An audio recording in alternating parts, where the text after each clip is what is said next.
hablaremos de la porción llamada Be'alotha, que literalmente quiere decir en la elevación, en su elevación, y que se traduce cuando enciendas las luminarias. La connotación es encender las luminarias de la menorá, del candelabro, y la palabra interesante se usa elevar, igualmente como cuando se usa la palabra elevar en otra connotación, la palabra Isá, Seú, Nasó, y que la connotación que se le da en la Torah es censar.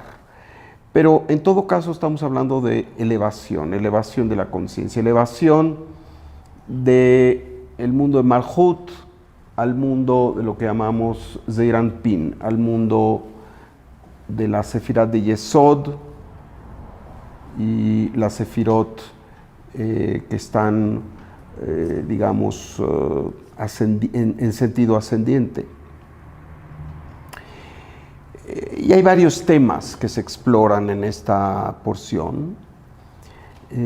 Por un lado tenemos este encendido de las luminarias, por otro lado tenemos la consagración de los levitas, la edad a la que tienen que servir los leviim, los levitas. Se habla, por ejemplo, de una segunda ofrenda de Pesaj.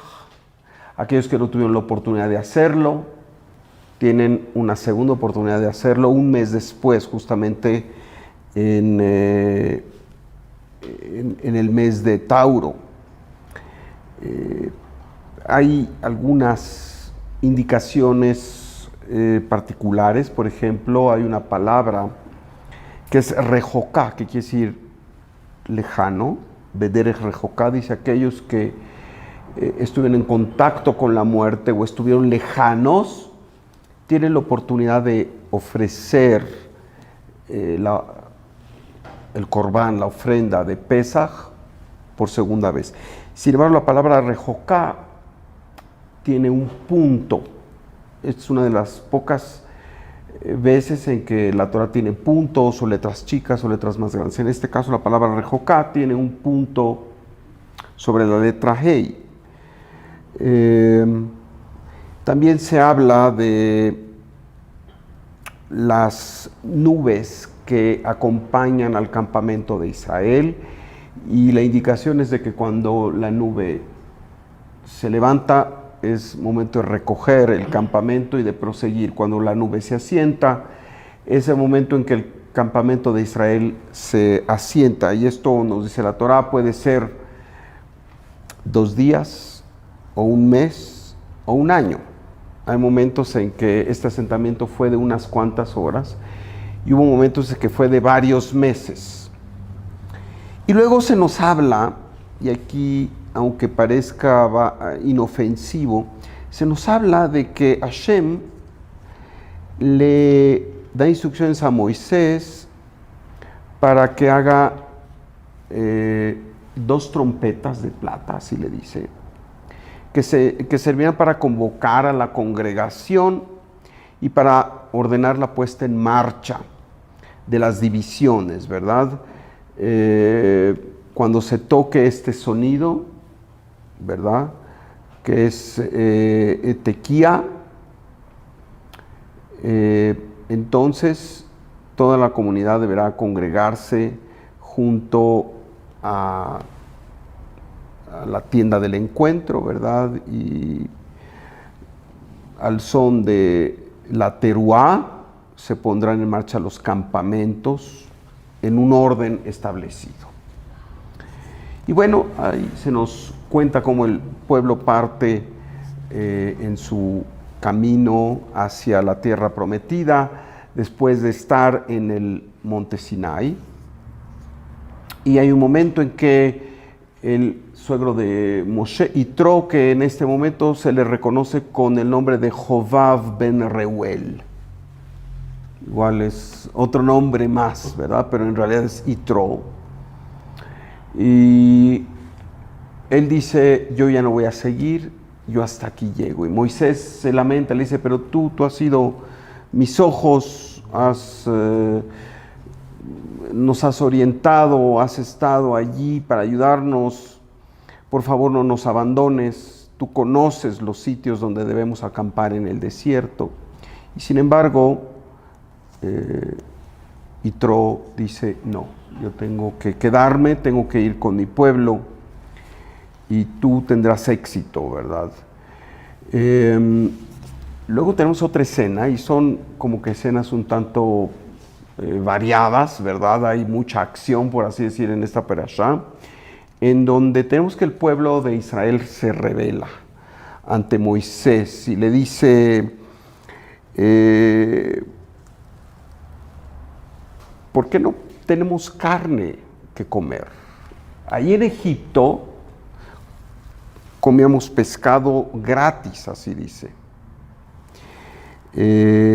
Melones, pepinos, puerros, cebollas, es decir, era una comida no de esclavos, era una comida condimentada, comida que se condimentaba con ajo. Y aquí solo tenemos el maná.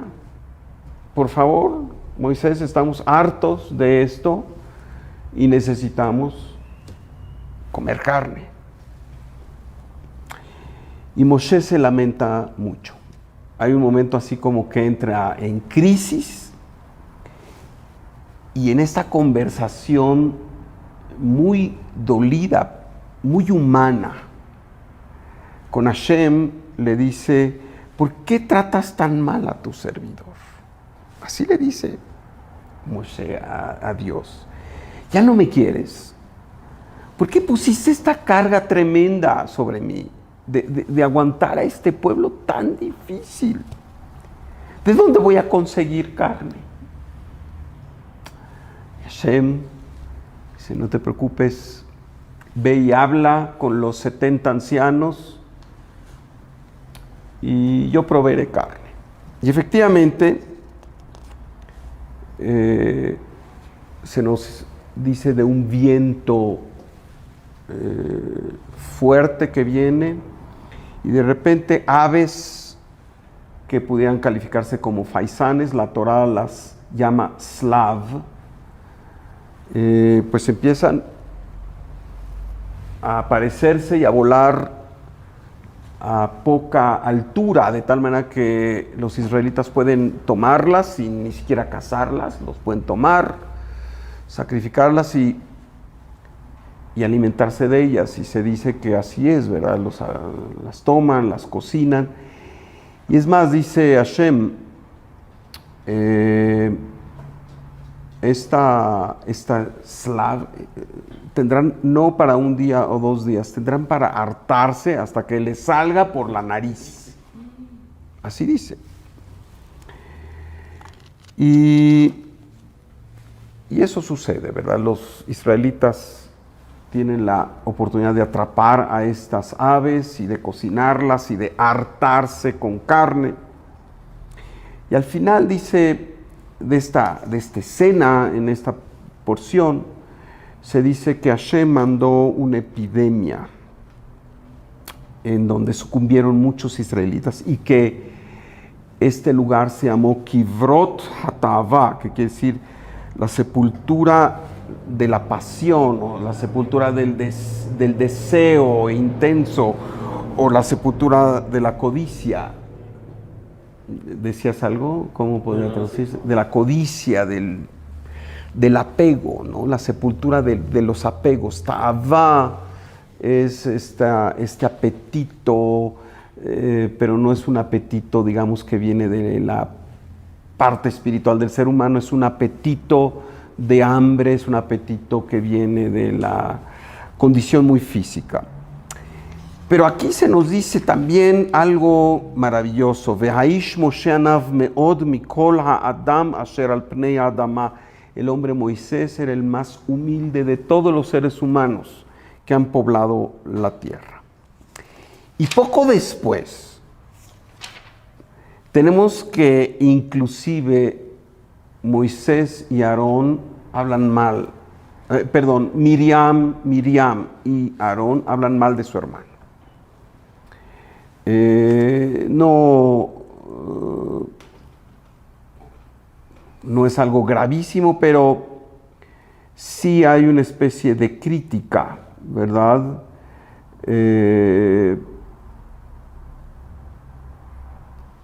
Dice, ¿por qué se separó de su mujer? Moshe, dice Miriam, una mujer maravillosa, virtuosa, Tzipora.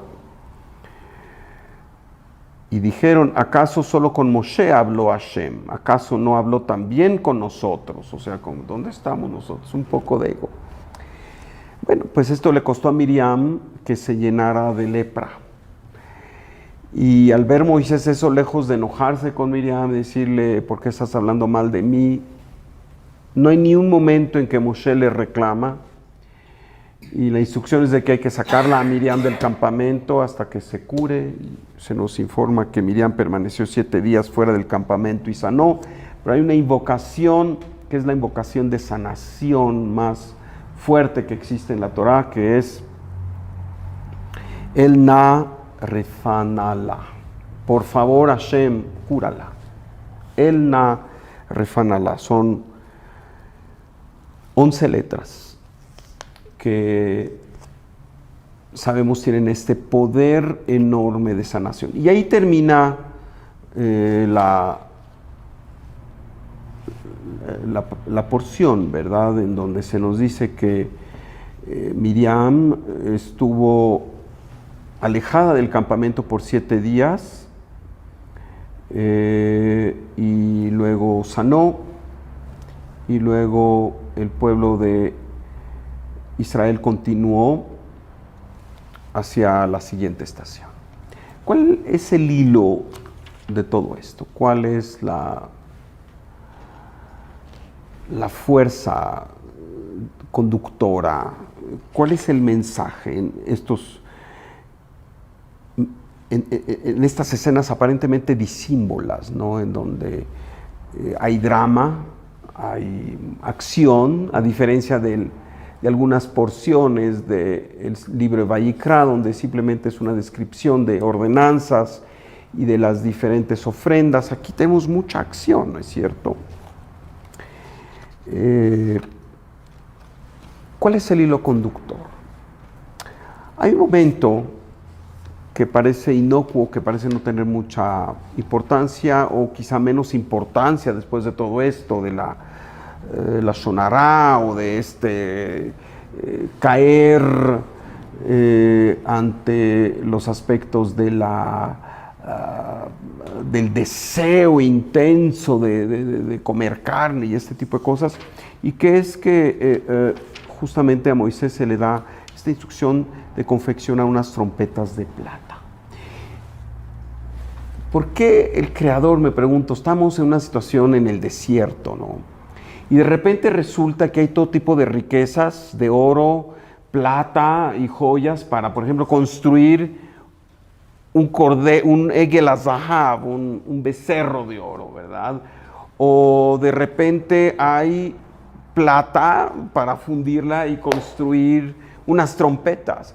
O hay toda una serie de elementos maravillosos, ¿verdad? Para construir un tabernáculo, maderas de acacia y el tabernáculo forrado de oro y en fin, telas maravillosas. ¿Que no estamos en el desierto, en una situación difícil? ¿O es que salieron con toda esta riqueza, como también se nos dice? Como que hay pues diría yo, situación un tanto extrema, ¿no? ¿Por qué la ordenanza de trompetas de plata? El Creador necesita que sean trompetas de plata. ¿Por qué no, pues, cualquier shofar, verdad? Si finalmente lo que se quería es que hubiera ciertos sonidos para que se indicara, ¿verdad? Era un campamento enorme con cientos de miles de personas y había que llamarlas a atención, bueno, de diferentes formas. Pero ¿por qué se habla de estas trompetas de plata? ¿Por qué se habla del tequía y del teruá, etcétera? Y yo creo que aquí está el hilo conductor, en donde nos vamos a retrotraer al principio y también continuará al final. ¿Por qué no cualquier trompeta? ¿Por qué no un shofar? ¿Por qué una trompeta de plata? Sabemos que la plata es la fuerza de la columna derecha. Todo en la naturaleza está ligado a las tres columnas. Por ejemplo, la plata está ligada a la columna derecha, el oro está ligado a la columna izquierda y el cobre o el bronce están ligados a la columna central. ¿Por qué entonces las trompetas tienen que ser de plata y no de cobre o un shofar de animal, ¿no? ¿Y por qué se hacen ciertos toquidos? ¿Y por qué se hace un toquido de teruá, verdad? Que más adelante se nos recuerda de este día especial, el primer día del séptimo mes, que se le califica como el Yom Teruá. En realidad, las trompetas de plata hablan de esta posibilidad de hacernos afín al aspecto de la derecha. Estamos aquí hablando de los grandes deseos, los deseos que todos tenemos, los deseos que el cuerpo expresa en forma intensa. Cuando después de ver todos los milagros y maravillas, después de haber sido testigos de la entrega de las tablas de la ley en el monte Sinai, como que se pensaría que estamos más allá de estas necesidades muy físicas y que estamos totalmente en apego con el mundo espiritual, ¿no es cierto?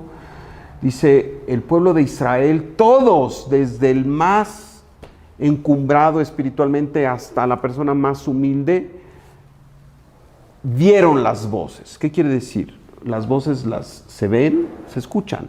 ¿Pero qué quiere decir? Que en ese momento hubo una conciencia de totalidad, de unicidad, donde los sonidos, donde las voces, donde el tacto, donde la vista, todo se hizo uno. Quiere decir, hubo un elemento de ascenso en la conciencia de la gente del pueblo. Y sin embargo, pocos días después, ahí mismo, estando estacionados en el monte Sinai, viene este reclamo.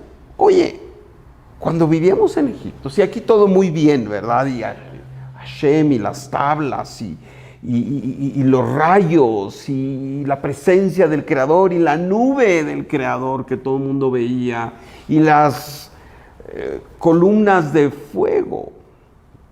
Y de repente, ¿y la carne? Por favor, ¿dónde está la carne que necesitamos comer carne? ¿Cómo Dios osa no darnos carne? En Egipto, cuando no había estas conexiones, pues nos sentábamos a comer deliciosamente pescado sazonado con todo tipo de especias, y comíamos melones y pepinos, cebollas, ajos, en fin. Como hemos dicho una y otra vez y lo recordamos, la Torá no es nada más un recordatorio de lo que pasó hace milenios. La Torá nos habla de cada uno de nosotros, de nuestras expectativas, de nuestras debilidades y fortalezas como seres humanos y de nuestras fortalezas como seres de luz que somos.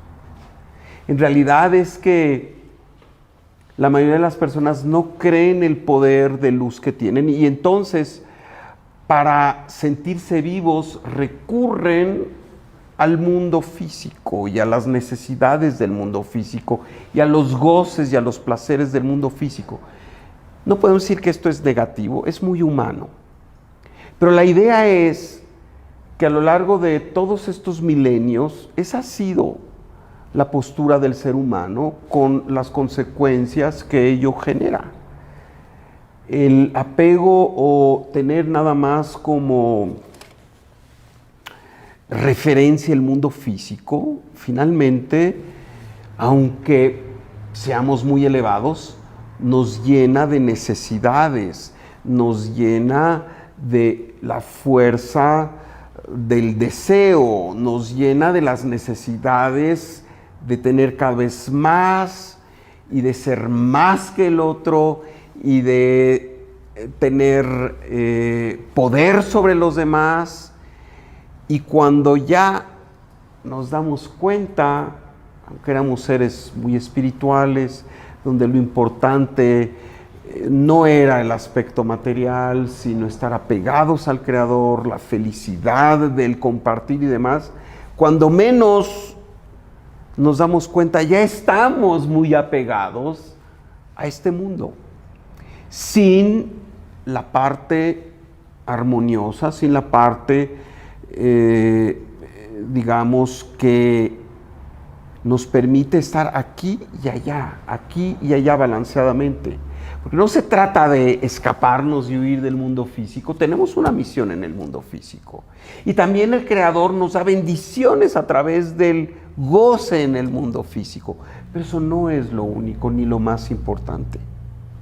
Y continuamente, y cuando digo continuamente es todos los días, o a lo mejor cada hora, y a lo mejor para ciertas personas cada minuto, tenemos que ser recordados quiénes somos, a qué venimos, cuál es nuestra misión, cuál es el verdadero camino de la felicidad. Porque se nos dice aquí que el pueblo de israelita no estaba feliz comiéndose estos faisanes o el tipo de ave que hayan sido, de seguro un ave muy exquisita, ¿verdad? Faisán, no sé. Se asume, aunque la Torah habla de slav, hay quien puede decir que es gallina de codorniz, ¿verdad? En fin, lo que haya sido era un plato muy exquisito, pero no lo comían con felicidad, lo comían hasta hartarse y hasta que le salía por la nariz. Cada momento tenemos que hacer pausas, sobre todo cuando el deseo en su forma más intensa y en su forma más corpórea se apodera de nosotros. Y esto no quiere decir que necesariamente queremos lo que tiene el otro, o queremos dinero, o queremos poder. A veces simplemente es la impaciencia de querer ver lo que esperamos en el momento que queremos, cuando a lo mejor no es lo apropiado, ¿no es cierto? ¿Cuántas veces tenemos estas expectativas que no se dan y nos sentimos defraudados? ¿Verdad? Y vemos al pasado y vivimos al pasado y nos deprimimos. Y vemos al futuro y entramos en angustia. Y nos es difícil vivir en el presente, donde es el lugar de la felicidad. La felicidad no está en el pasado, la felicidad no está en el presente, no está en el futuro, perdón, justamente está en el presente.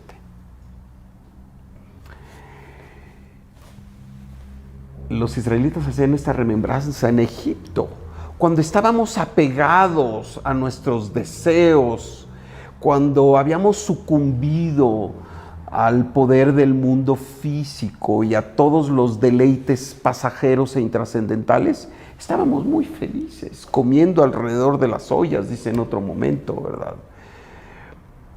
En realidad, si ustedes se ponen a examinar, estos esclavos maltratados no lo eran tanto. Realmente la esclavitud que pudo haberse dado, sí, en la forma textual como nos lo explica la Torah, era una esclavitud a los apegos.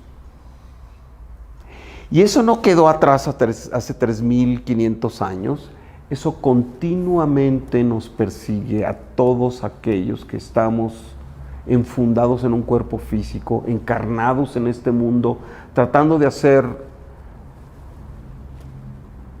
un trabajo, y somos afectados por ello. Por eso estas trompetas de plata, con las cuales se anuncia que la nube ha despegado, por así decir, y entonces el pueblo de Israel tiene que tomar sus adminículos y continuar hacia el siguiente punto. Era con esta orden, ¿verdad?, que el Creador le da a Moisés, ¿verdad? Pero sabemos que la palabra teruá, realmente el secreto es la palabra interna reut. Teruá, que es este toquido específico, en realidad nos dicen nuestros sabios, es reut. Y reut quiere decir afinidad o amistad, ¿no? Re es el otro, ¿sí? Quiere decir que continuamente tenemos que estar recordándonos de que el Creador está allí deseando establecer amistad con nosotros. Y de nosotros depende qué tanta afinidad creamos con el Ser Supremo, que verdaderamente estamos continuamente con Él. Nuestro mundo físico es un mundo de movimiento, de acción, olam asiyá, y por ello se dice que hay esta situación de ir y caminar y otra de acampar, ¿verdad? Hay esta situación donde la nube de honor del Creador está sentada y otra en que se levanta y continúa. ¿Esto qué quiere decir para nosotros? Hoy vemos estas nubes de honor. Bueno, aquellas personas que tengan una visión espiritual posiblemente las alcanzan a percibir, pero la gran mayoría de las personas no alcanzan a percibir esta presencia directa del Creador en sus vidas. Pero esto no quiere decir que no está. La presencia del Creador está ahí, cada vez que nos levantamos y cada vez que nos acostamos, cada vez que salimos y cada vez que entramos. Y lejos de quejarnos, y la queja siempre tiene que ver otra vez con el pasado o con el futuro. Y en lugar de quejarnos, celebramos y agradecemos cada momento. Y hay situaciones difíciles, todo el tiempo tenemos situaciones difíciles. ¿Quién no tiene situaciones de reto?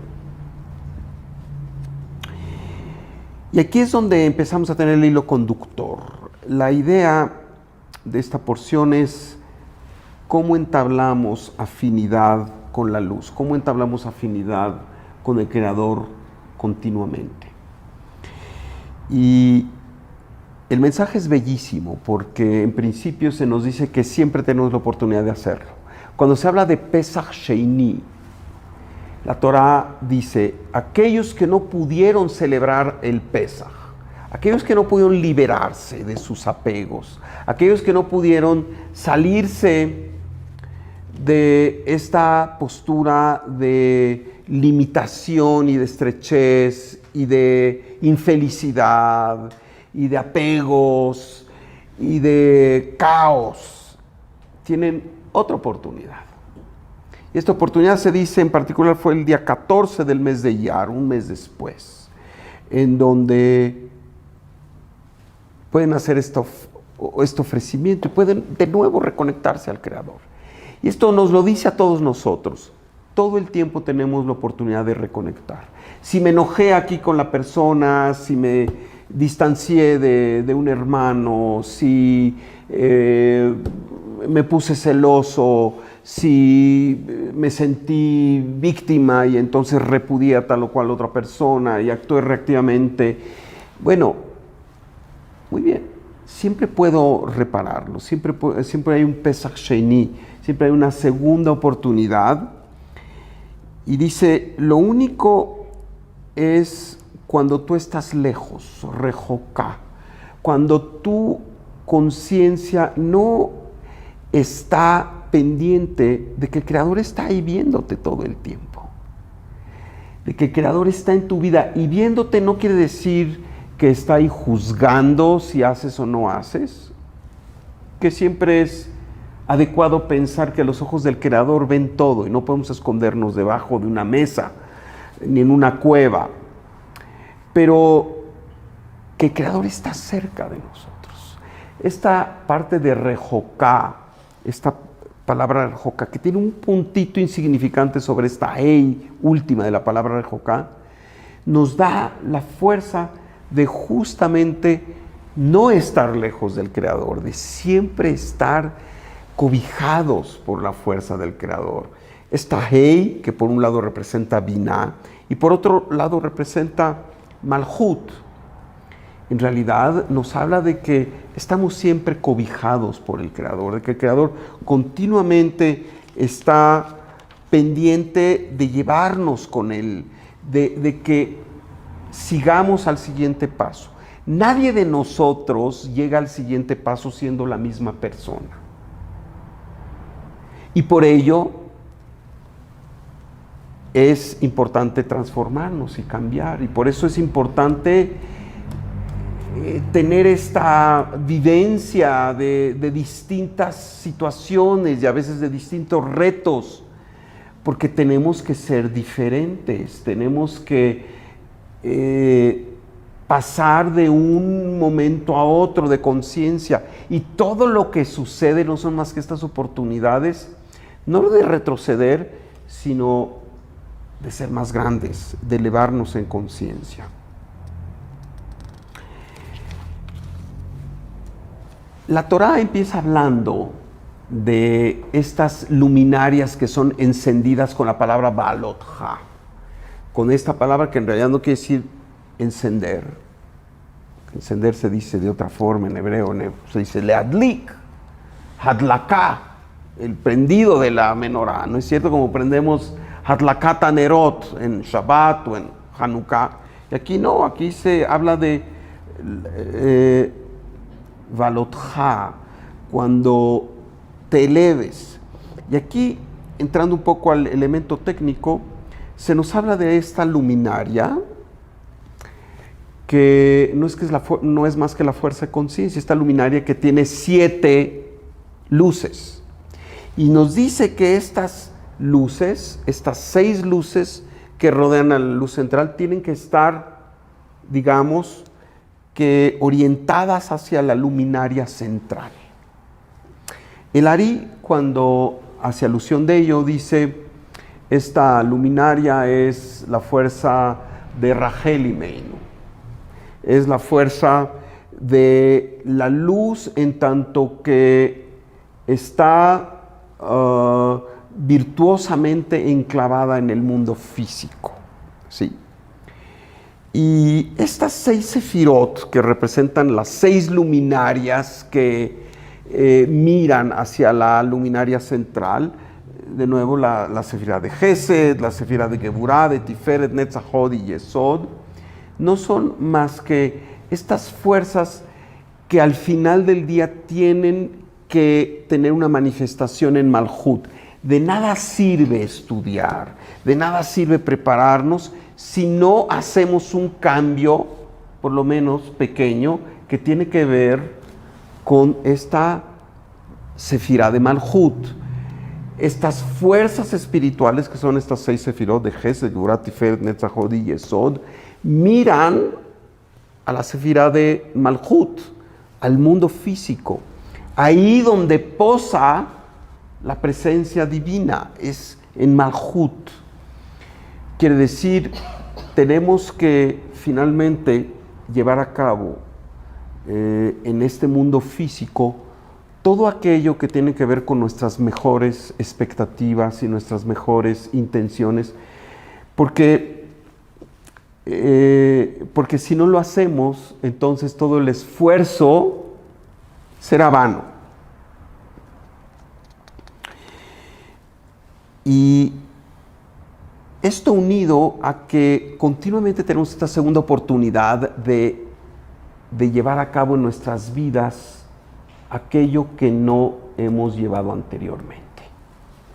Conforme vamos progresando en la edad, nos convencemos generalmente los seres humanos que hay cosas que ya no podemos hacer, que hay cosas que tenían que ver con nuestra juventud, que ya no podemos aprender, que ya no podemos cambiar, que ya no podemos iniciar. Y la verdad es que realmente la juventud no es una cuestión de edad, es una cuestión de mentalidad. Y joven es aquel que aprende todo el tiempo. Joven es aquel que no deja de aprender, tenga 20 años o tenga 120. Y así se nos dice que hay jóvenes y viejos, ¿verdad? Y hay viejos que tienen 20 años porque no aprenden y se quedan en lo mismo. Y hay jóvenes que tienen 120 años porque continuamente están aprendiendo, continuamente están renovándose. Hoy el mundo se está poblando cada vez más de gente madura, de gente que tiene 50, 60, 70 y 80 años. Tenemos el mundo occidental, una Europa que continuamente crece en edad, en donde hay menos jóvenes y en donde hay cada vez una mayor población de gente madura. Y en donde hay inclusive el riesgo del colapso de las instituciones de seguridad social, porque ¿qué vas a hacer con gente cuando antes el promedio pues, de vida era 65, 70 años y ahora, hoy, es de 85, 90, 95 y hasta 100 años? Todo esto tiene que ver con la posibilidad de a la edad que tengamos mantenernos jóvenes a través de aprender, a través de siempre hacer el esfuerzo que nos corresponde. A la gente mayor, desde luego, no se le puede pedir o exigir el esfuerzo físico que se le exige a un joven de 20 años.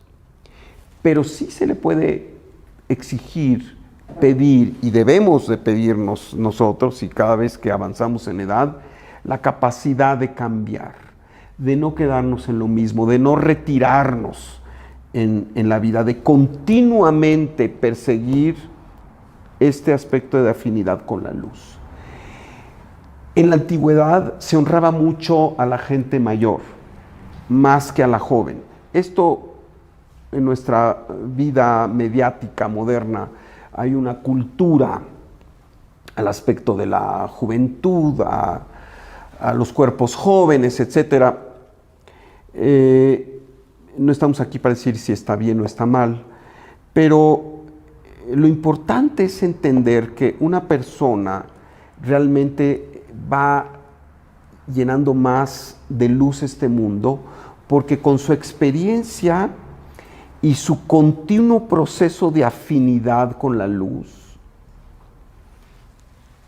es lo que hace que haya más y más luz. Pero por ello debemos educarnos desde hoy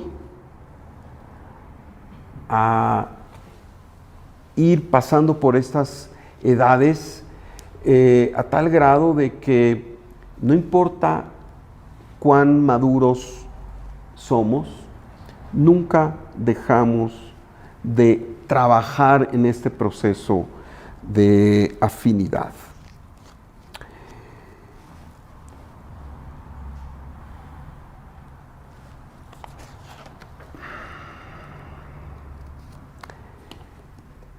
Uno de los grandes mensajes en esta porción y que tiene que ver con este proceso de afinidad es el aspecto de anavá, el aspecto de la humildad. Donde se nos dice que Ve'aish Moshe anav meod mikol ha'adam asher al pnei adam. El hombre Moisés es el hombre más humilde. Y de hecho se nos dice en el Midrash que cuando Hashem escogió a Moisés para ser quien negociara con Faraón y la libertad del pueblo de Israel, Moshe le dijo, yo ni hablar sé. Hay otras almas más elevadas. Y Hashem en esta conversación le dijo, puede ser que sí, pero no hay ningún alma más humilde que Moshe. Y este aspecto de Anavá igualmente es un aspecto con el que pudiéramos nacer, pero es un aspecto que vamos cultivando. Cada vez que somos más sabios y cada vez que vemos que en realidad no somos nosotros los que tenemos los que hacemos la gran diferencia, sino que es nuestra capacidad de ser conductores de la luz del Creador para hacer una diferencia, eso nos hace más humildes. El verdadero sabio es una persona que incrementalmente va siendo más humilde. A tal grado de que cuando, por ejemplo, en este caso de que se dice que el hombre Moisés era muy humilde y que sus hermanos, que también eran seres elevados, sin embargo, cayeron ante la necesidad de hablar mal, ¿no?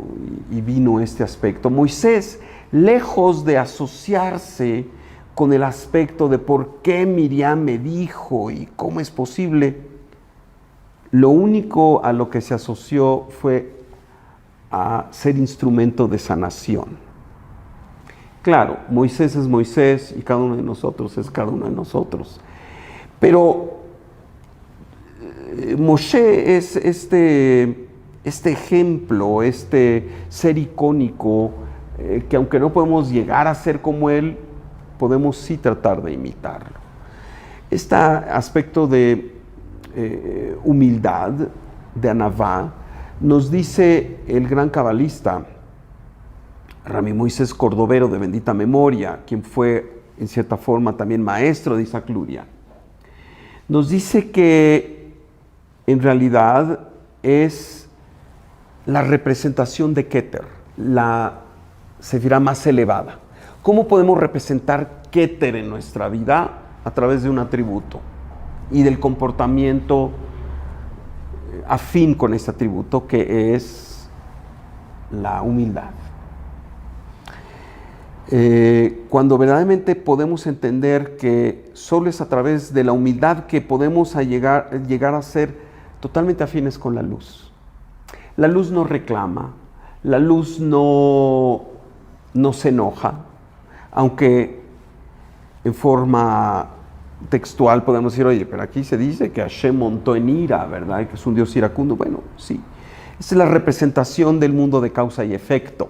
Pero no es que Hashem sea iracundo. Hashem es absolutamente benévolo. Hashem es absolutamente solucionador de todos nuestros problemas antes de que estos problemas aparezcan. Y esa fue la visión de Moshe. Yo no sé por qué dijo Miriam lo que dijo, pero yo estoy aquí para ser canal de sanación.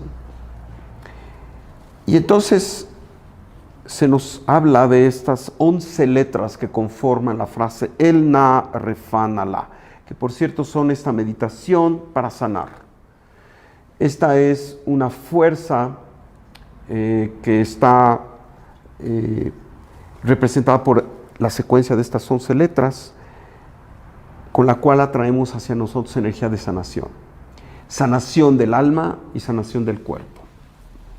Y volvemos entonces al punto central, que es Reú, son las trompetas de plata. Es como en nuestra vivencia humana, que está llena de deseo o de ausencia del deseo, pero la fuerza primordial es el deseo.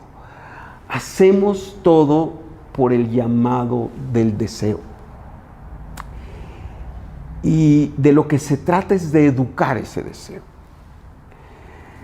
El proceso de afinidad con la luz, en donde al final recibimos todo, la sanación total, y así termina la porción, con esta sanación, es cuando nosotros podemos conscientemente manejar este deseo y elevarlo, y que no sea una fuente de desconexión. Y para ello, como se nos dice, tenemos siempre una segunda oportunidad. Todos los días tenemos una segunda oportunidad. Siempre que deseemos estar en conexión con la fuerza de la luz, tenemos esta oportunidad. Y esta es la fuerza de la porción llamada Balotja. Estar en continua teruá, en continuo reut, en continua afinidad con esta fuerza de la luz, a través de no perdernos en la minucia y en los quehaceres diarios. Y no quiere decir que no hagamos lo que tenemos que hacer, y no quiere decir que no estemos involucrados en los quehaceres diarios, pero que lo hagamos con otra conciencia, que lo hagamos con otra visión, que continuamente nos preguntemos, ¿qué tan feliz estoy? ¿Qué tanto estoy viviendo el presente? Cuando hay algo que nos molesta, por cualquier razón, sentimos miedo, sentimos enojo, sentimos angustia, sentimos celos, sentimos frustración,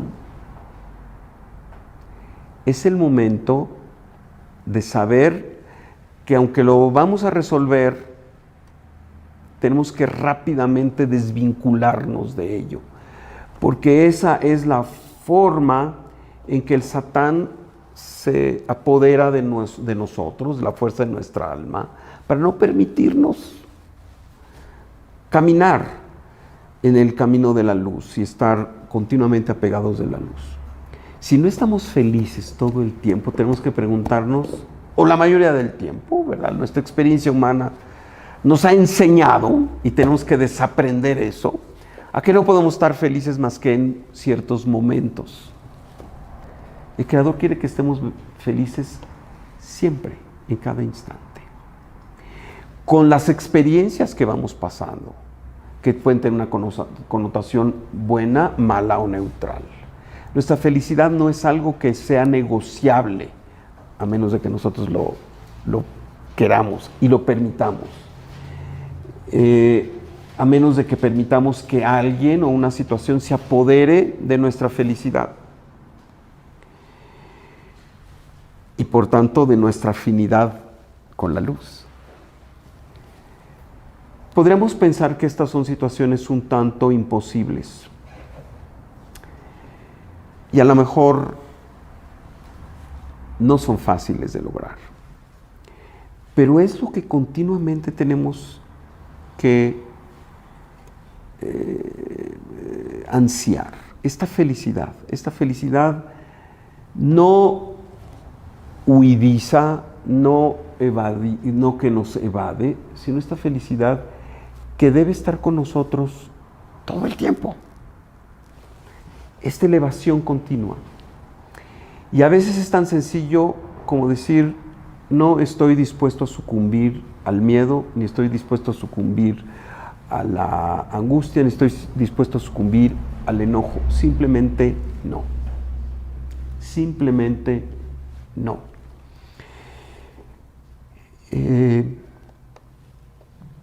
La Torá es este instrumento que nos ayuda a ello. No es nada más un instrumento de historia. La Torá se nos dice, es un instrumento de vida que se da en 5 niveles. El primer nivel es que el pueblo de Israel automáticamente recibe el influjo de la bendición de la Torá por ser el pueblo de Israel. Es un primer nivel. Un segundo nivel, que es todavía más elevado, es estar apercibido del mensaje textual de la Torá. Y por ello tenemos que hacer el ejercicio de cada semana tomar una Torá y leerla. Y leerla en el idioma que le entendemos. Y saber qué es lo que está pasando en la Torá en esta semana. El tercer punto es estar apercibido del mensaje a nivel del sod, a nivel del secreto, lo que hemos hablado ahorita. La Torá no nos está hablando de cosas que sucedieron entonces hace miles de años y de aspectos que a lo mejor hoy no son aplicables, de las ofrendas en el desierto y de las señales divinas y de las nubes de honor. La Torá nos está hablando a nosotros y nos está infundiendo con vida al continuamente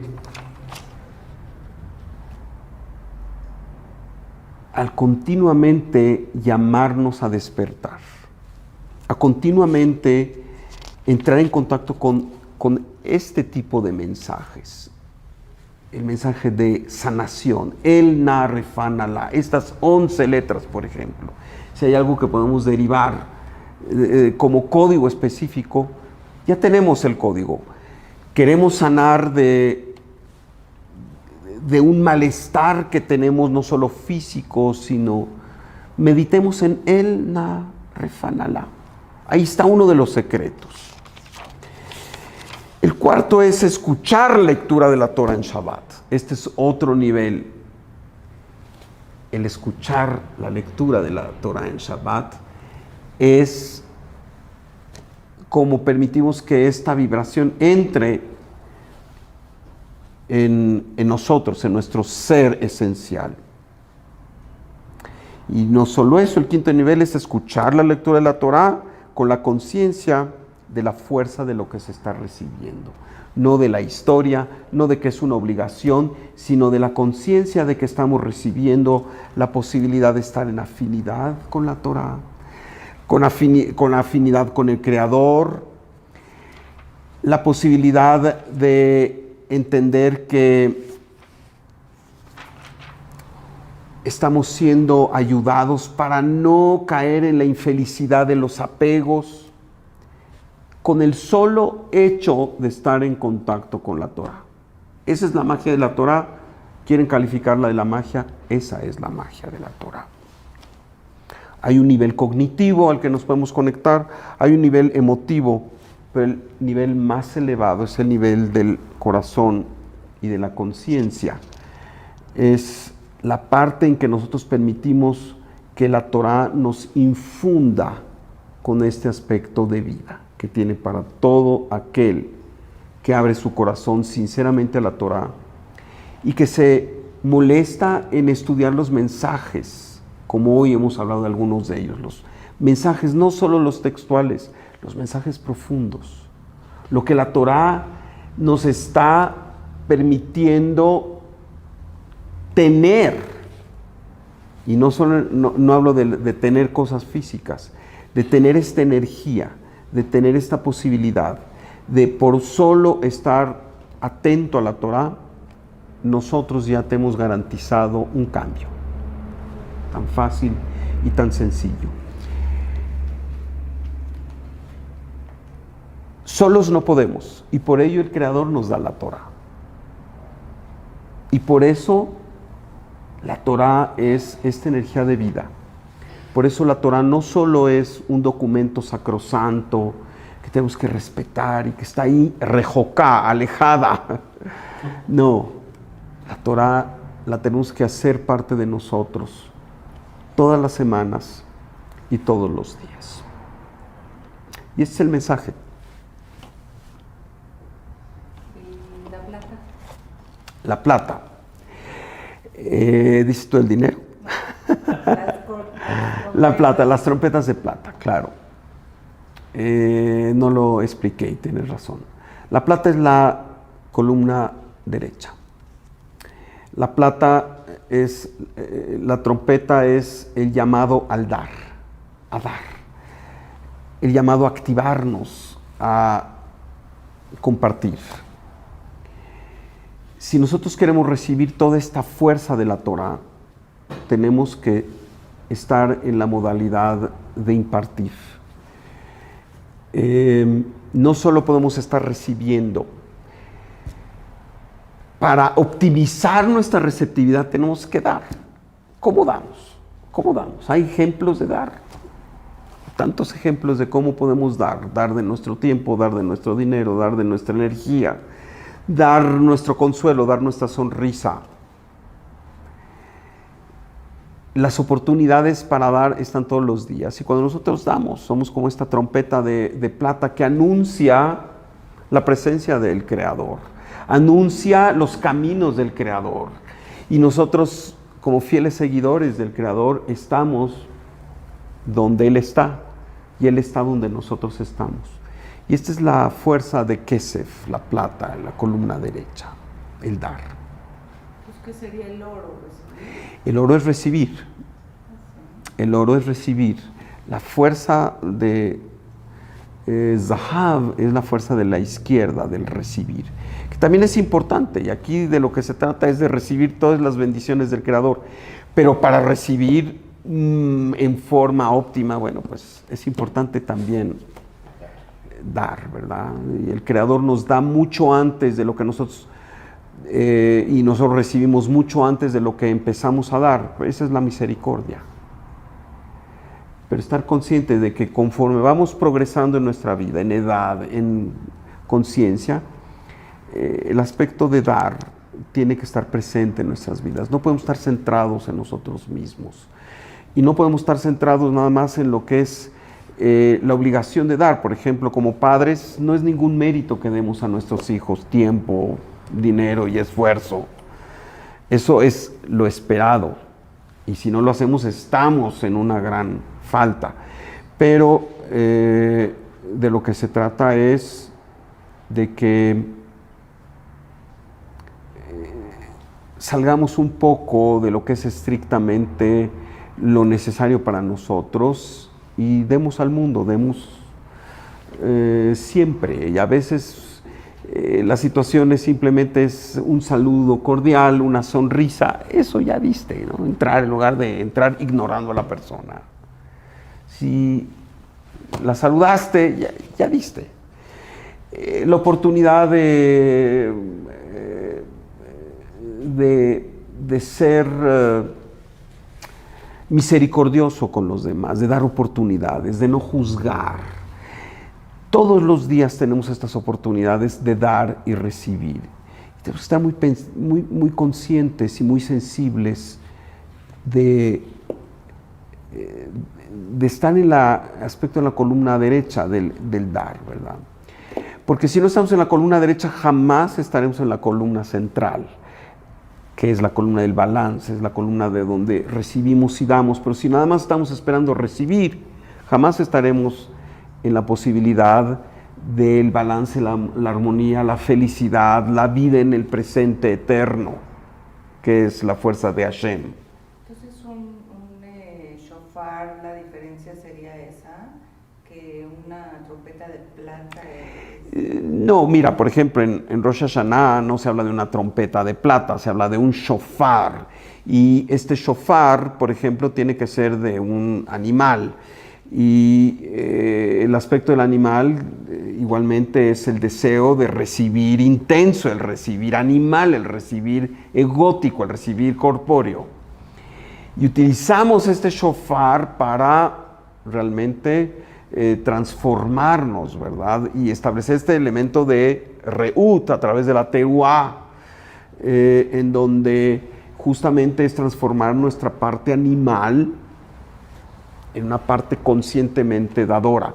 Aquí la Torah usa esta historia de las trompetas de plata para ser claramente específica del aspecto de la columna derecha, del aspecto de que continuamente tenemos que preguntarnos el día de hoy, ¿qué di y a quién le di? ¿Cómo contribuí con la obra de Hashem? ¿Cómo contribuí con la forma de actuar del Creador de dar? ¿A quién le di? O me lo guardé todo para mí y estuve tan preocupado y tan absorto que ni siquiera tuve pensamientos en los demás, ¿verdad?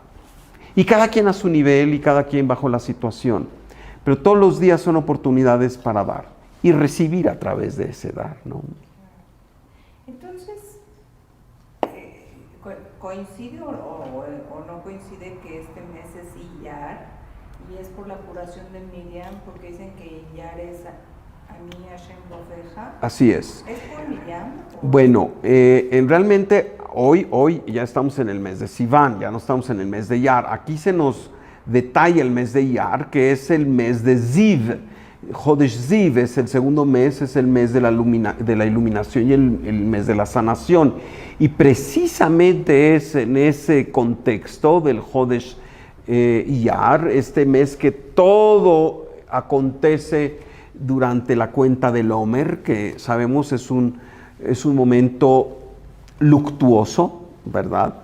es un momento donde no está revelada plenamente la luz, es un momento en donde se nos dice, en ese tiempo murieron los 24,000 alumnos de Rabbi Akiva, etc. Pero sabemos que en realidad es una forma de enmendar nuestra vasija para poder recibir con más plenitud. Y justo dentro de este contexto del segundo mes es que se da la revelación de El Narefan Alá, claro, el mes de la sanación, el mes de Ziv, el mes de Ani Hashem Rofeja.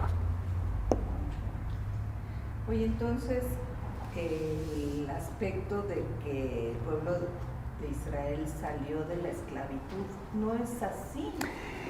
Mira, para darnos otra oportunidad de otro Pesach Sheini, no salimos de esclavos, seguimos en lo mismo. Pues mira, la verdad es que en su forma más esencial, y yo no pongo en duda los hechos históricos que la Torah nos revela, y seguramente hubo situaciones de esclavitud típicas como se nos manejan, ¿verdad? Con la gente teniendo que hacer trabajos arduos todos los días sin descanso, de construcción, de producción de ladrillos y todo esto. Pero más importante para nosotros hoy es entender que esta esclavitud es algo en la conciencia.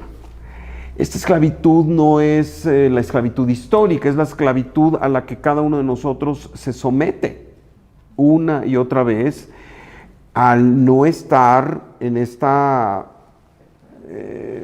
situación de conexión continua con el Creador, de estar en esta posición que tiene 1000 formas, que es la posición egótica, la del reino del Satán, la del reino de yo nada más para mí, que es el reino de la oscuridad, el reino de la infelicidad.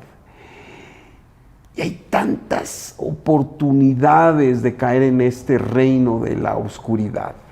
Vamos a enumerar algunas: enojo, miedo, celos, envidia, sentirse víctima, tener recelos.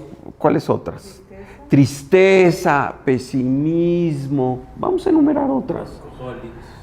Ser aferrado al trabajo, indiferente, estar concentrado en los celulares, una forma. En fin, hay tantas. Podemos a lo mejor describir 1000 formas, ¿verdad? Desde las más, digamos, primigenias, como el deseo de robar o el dañar a alguien o el matarlo, hasta las más sutiles, que son las de la gente civilizada, ¿verdad? Que sin embargo la hacen aferrarse y estar triste y no ser plenos y estar viviendo en el pasado o en el futuro y no en el presente. Y saben, el acceso a la felicidad es con dos cosas, ¿no? Es el compartir, el celebrar, el agradecer. Punto. Lo demás, ese es lo hermoso de la luz. El aspecto luminoso se dice con 2, 3 palabras, es sencillo. La luz es sencilla, or pashut. Cambio, el mundo de la complejidad es el mundo de la oscuridad, donde nuestro ego adquiere miles de caras diferentes, el dragón de las 10,000 cabezas quizá. En cambio, la felicidad, la conexión con el Creador es muy sencilla. Vive el presente, celebra, agradece, comparte y restringe tu ego. Punto. No necesitas más. Pero la palabra que tú dices, el deseo, su connotación es mala, es como decir que es el Satán. Porque no. Desear también es parte humana. Por supuesto, deseo. Desear no es malo, ¿no? Es de lo que estamos hechos. El alma, ¿qué es? ¿Qué es? Cuando decimos es una partícula del creador, sí, pero ¿cómo la describimos en forma más operativa, en una forma que podamos... Deseo, nos dicen los cabalistas. Rabbi Ashlag nos dice, el alma es deseo. La verdad, lo que hace lo no creado de lo creado, lo que hace distinto a la fuerza del creador es el deseo. Lo creado, que es últimamente distinto al creador, es deseo. El creador no tiene deseo, el creador tiene voluntad, el creador es expresión hacia afuera. Y nosotros somos deseo en el buen sentido. El alma, lo creado es deseo. Todo lo creado es deseo. Y el deseo más sofisticado, el deseo más sublime, el deseo con mayor potencial de revertirse al infinito es el deseo humano. ¿Por qué? Porque tiene 180 grados, ¿verdad? Desde el deseo más intenso, egótico de recibir para sí mismo, al deseo del tzadik, de fundirse con el Creador a través de ser total fuente para emanar. Así que no, deseo no es algo negativo, simplemente es de lo que estamos hechos. Somos partículas de deseo. Lo que venimos a hacer aquí es a entender más de este deseo, a manejar el deseo, a comprender qué es la fuerza del deseo y a comprender que en cierta forma, cuando nosotros tenemos esta conciencia de esta fuerza, no está lejana al Creador. Voluntad y deseo pueden ir de la mano o estar separadas por millones de años luz, cuando el deseo es un deseo sin conciencia, cuando el deseo es un deseo instintivo, animal, totalmente orientado al mundo físico, nada más, ¿no? Y subrayo, nada más, porque nuestra misión es vivir el mundo físico con felicidad, vivir el mundo físico con bendición. No se trata de irnos de este mundo y de no disfrutar. En Shabbat, el Oneg Shabbat, ¿cómo se celebra? El goce del Shabbat, pues con una cena maravillosa, con vino, con pan, sí. Pero no es para que ello nos controle, no es para que nuestro deseo quede aprendido en el sentido de apegado, anclado a estos aspectos físicos, es al contrario. Para elevar estos aspectos físicos a su siguiente nivel. Entonces, deseo es alma es deseo. Lo importante es que llevamos vidas, como dice el Rabbi Ashlag, ¿por qué encarnamos una y otra vez? Porque no hemos aprendido a hacer uso de nuestra fuerza esencial, que es el deseo. Y la minimizamos y la empobrecemos con nuestros apegos y nuestra falta de conciencia. Conciencia quiere decir saber para qué tenemos este deseo. Y al final es para recibir todo lo que el Creador quiere darnos. Pero hay leyes y el Creador quiere darnos todo, pero nosotros como co-creadores tenemos que estar en la mentalidad de recibirlo, y la mentalidad de recibirlo es estar en reut, estar en afinidad. Cuando estamos en afinidad con el Creador, y este deseo es afín, es un deseo de hacernos uno con el Creador, de hacernos uno con el cosmos, de hacernos uno con nuestros semejantes a través del impartir. Entonces estamos en afinidad, entonces estamos cumpliendo la voluntad del Creador con la que fuimos creados. Oye, a Miriam la castigaron de alguna manera con esta lepra. Miriam la castigaron, bueno, mira, otra vez, castigo en el lenguaje de la Kabbalah hay que irse con cuidado, es causa y efecto. Bueno, ajá, pero a su hermano Aarón no. No, Aarón no se nos dice que tuvo lepra o no, porque Aarón, porque inmediatamente se nos dice hizo teshuvá. Aarón entró en conciencia de qué estaba pasando e inmediatamente hizo teshuvá. Entonces no tuvo el efecto. Miriam le costó trabajo. Al final esta mujer maravillosa, quien como Miriam, ¿verdad? Ya quisiéramos. Pero ¿qué quiere decir? Que todos somos vulnerables. Aun cuando estamos en este camino somos vulnerables a la shonara, a la maledicencia, a hablar mal de los otros, a derivar. ¿Qué es maledicencia? Es a derivar energía del infortunio de los demás. Cuando derivamos energía de hablar de los otros, es energía directa, es energía que no tiene restricción, es energía que no es aprovechada para dar sustento a este universo. Es energía que se va a las fuerzas del Satán y las alimenta y las fortalece. Oye, Moshe, ¿por qué le insiste a su suegro que se quede? Tú sabes por dónde debemos estar, si realmente el que lo lleva era Dios. Claro. Y te voy a decir cuál es el ejemplo. Yitro, Jobab, Ben Reuel, es un ser especial. ¿Por qué Moshe le pide que se quede? Porque Yitro representa la fuerza de la transformación. Yitro es el gran maestro de la transformación. Yitro es el que deja el pasado y deja el futuro y se concentra con ser todo lo mejor que puede ser en el presente. Ese es Yitro, es la fuerza de Yitro. Y Moshe quería llevarlo con él, pero por alguna razón no había el mérito de que Yitro acompañara al pueblo de Israel. Tenía el mérito de que acompañara Moshe al pueblo de Israel, y ya con eso es suficiente mérito.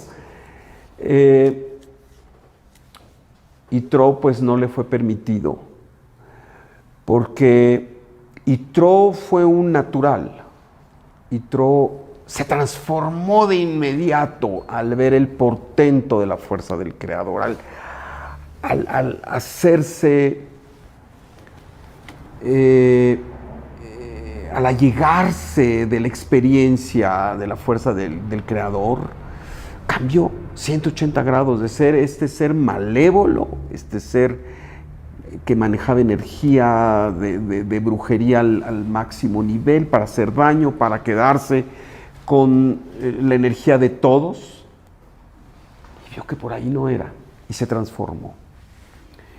Por alguna razón, Yitro no siguió en el camino, porque la transformación del pueblo de Israel, en su forma más meritoria, es la transformación a través del autocuestionamiento y del cambio genuino y de la Torá.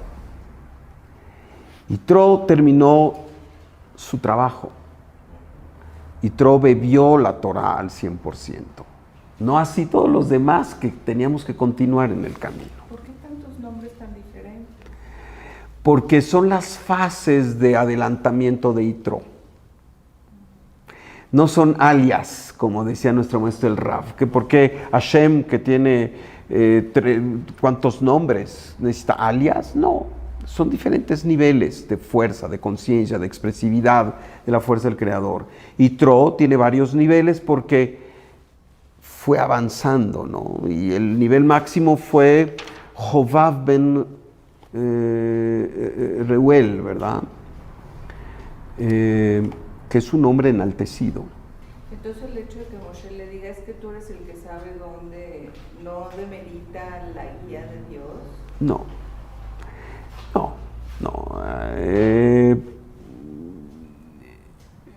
Moshe no dio halagos gratuitos a su suegro por quedar bien, ¿no? Y Moshe sabía hasta el último en cada momento y hasta el último de los momentos, cuando era quién es el jefe, ¿no? Y vemos a un Moshe en un momento dado donde la Torah nos describe un Moshe quebrado, ¿verdad? Que le dice a Hashem, ya no me quieres. ¿Qué quiere decir? ¿Que pasamos nosotros por ese nivel donde nos sentimos desesperados? Sí, y se vale. Pero hay un Pesach Sheni, hay otro momento para decir, Hashem, sé que me quieres, y sé que me vas a ayudar, y sé que aquí estoy, y sé que aquí está tu Torah, y sé que este es el instrumento de luz, este instrumento y el Zohar, que es la decodificación, son estos instrumentos donde si yo estoy apegado a ti con la lectura, al nivel que yo lo escoja, al nivel textual, al nivel homilético, al nivel de... El nivel más profundo, desde luego, es el nivel del Sod, el nivel de los secretos de los que estamos hablando aquí, y que finalmente tienen mucho que ver con nuestra vida práctica, ¿no es cierto? Al final tienen que ver con quiénes somos en nuestra vida en este mundo físico.